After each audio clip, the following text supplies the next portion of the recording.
औज़ुबिल्लाहिमिनश्शैतानिर्रजीम बिस्मिल्लाहिर्रहमानिर्रहीम अल्लाहुम्मा सल्लि व सल्लिम व बारिक अला मन इस्मुहु सय्यिदना व मौलाना मुहम्मदुन अहमदुन हामिदुन महमूदुन हबीबिकल नबिय्यिल उम्मिय्यिर रऊफुर रहीम व अला आलिहि व अस्हाबिहि अजमईन व बारिक व सल्लिम सल्लि अलैहि।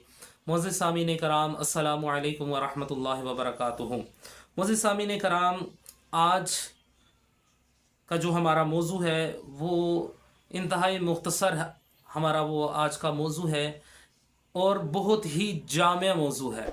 वो क्या है कि किस तरह से हम ख़तरनाक से ख़तरनाक जादू से महफूज रह सकते हैं। यानी कि आपको पता है कि कोई बंदा आपके ऊपर अमल करवा रहा है तो बाज़ औक़ात इस तरह होता है कि लंबी चौड़ी पढ़ाइयों के लिए हमारे पास टाइम नहीं होता। तो अब हम वो ऐसा क्या काम करें कि जिसकी वजह से जादूगर जितना मर्जी डाढ़ा हो, जितना मर्जी जालिम है, जाबर है, कुछ भी है, तो आप उसके जादू से महफूज रहें। तो उसके लिए आपने कोई लंबे चौड़े काम नहीं करने हैं। सूरह यूनस कुरान मजीद फ़ुरक़ान हमीद के अंदर उसकी आयत नंबर 81 उसका एक लफ्ज़ है। वो लफ्ज़ क्या है? इन्नल्लाह सयुब्तिलुह, इन्नल्लाह सयुब्तिलुह, इन्नल्लाह सयुब्तिलुह।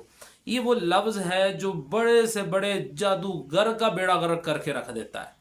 जितना मर्दी को डाटा जादूगर हो वो आपका कुछ भी नहीं बिगाड़ सकेगा, उल्टा उसका बेड़ा गर्क हो जाएगा। जो आपके ऊपर जादू करवा रहा है उसका बेड़ा गर्क हो जाएगा कि उसको जुर्रत कैसे हुई शिरक करने की। अब आपने करना क्या है? सुबह फजर की नमाज के बाद और इशा की नमाज के बाद नमाज ज़रूरी है, ये लाजमी बात है, नमाज ज़रूरी है। उसकी बारगाह में सजदा रेजी इंतहाई ज़रूरी है। तो आपने करना क्या है? फजर की नमाज के बाद आपने 300 मरतबा, टोटल आपके 5 मिनट भी नहीं इसके ऊपर लगेंगे, आपने पढ़ना है इन्नल्लाह सयुब्तिलु, इन्नल्लाह सयुब्तिलु, इन्नल्लाह सयुब्तिलु, इन्नल्लाह सयुब्तिलु। इसी तरह आपने इशा की नमाज के बाद भी पढ़ना है 300 मरतबा इन्नल्लाह सयुब्तिलु, इन्नल्लाह सयुब्तिलु, इन्नल्लाह सयुब्तिलु।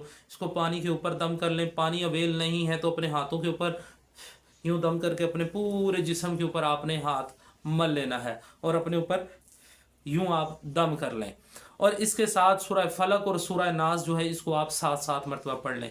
यकीन करें जितना मर्जी कोई जालिम से जालिम, बड़े से बड़ा जादूगर है, एक तो वो आपका कुछ नहीं बिगाड़ सकेगा। किसी किस्म का कोई जादू जो है, ख़तरनाक से ख़तरनाक जादू है जो है वो आपके ऊपर असर कर ही नहीं सकता।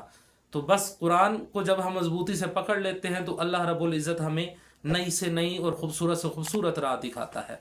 अल्लाह रब्बुल इज़्ज़त की बारगाह में दुआ है कि अल्लाह रब्बुल इज़्ज़त हमें सही मानों में कुरान और सुन्नत पर अमल पैरा होकर दूसरों तक पहुँचाने की सआदत और तौफ़ीक़ अता फ़रमाए। आमीन।